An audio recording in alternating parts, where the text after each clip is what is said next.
Ronaldo Aquino. Yes, hi.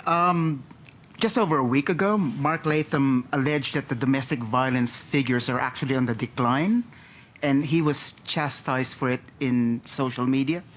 And I checked the Australian Institute of Criminology, and he was actually right.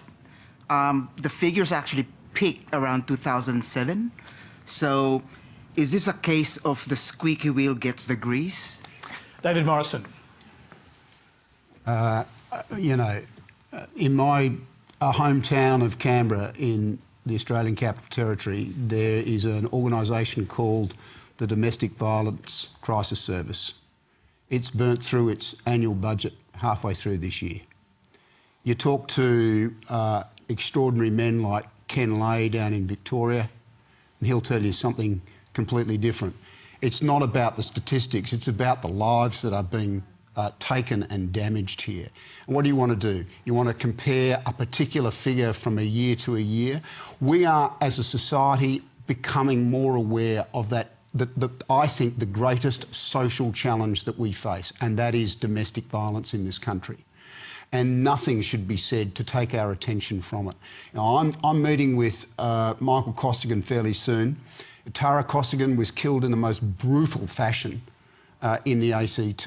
You can't look at the Costigan family and quote a statistic, oh, it's in decline and it's a squeaky wheel. Get real, Australia.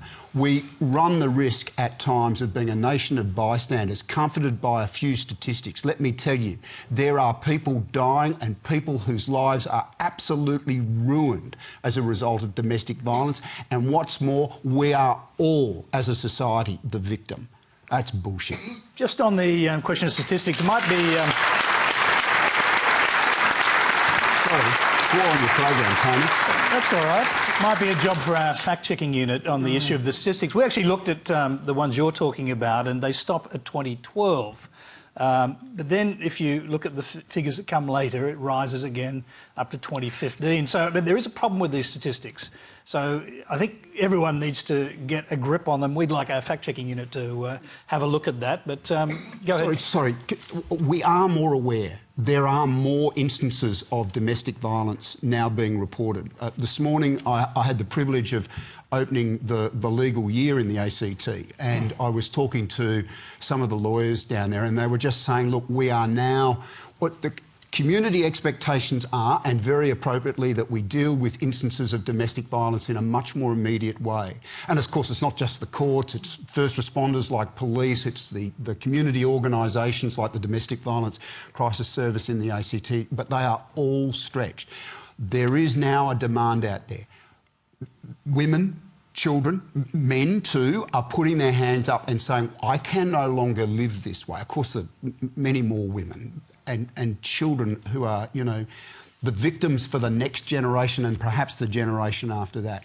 We are all stretched to deal with this, but if we don't deal with it, what is the legacy we leave for those who follow us? Catherine. Look, I think David put it very eloquently. I mean, there's no level that's okay, Even if it has gone down, it's still not okay. It's still something we have to argue about. There are women dying every day, It's still something that we have to as a society address. Tony, can I just put in there? Yeah, putting my professorial hat on, is that all these things are very soft, the statistics. The sad reality, the number of patients that come to emergency departments who are offered, we're getting better at it and things, who are offered counselling, offered all this thing, still they say no. They don't even want the police involved. It really is so large. We really don't know what the statistics are, but it's big. I'm going to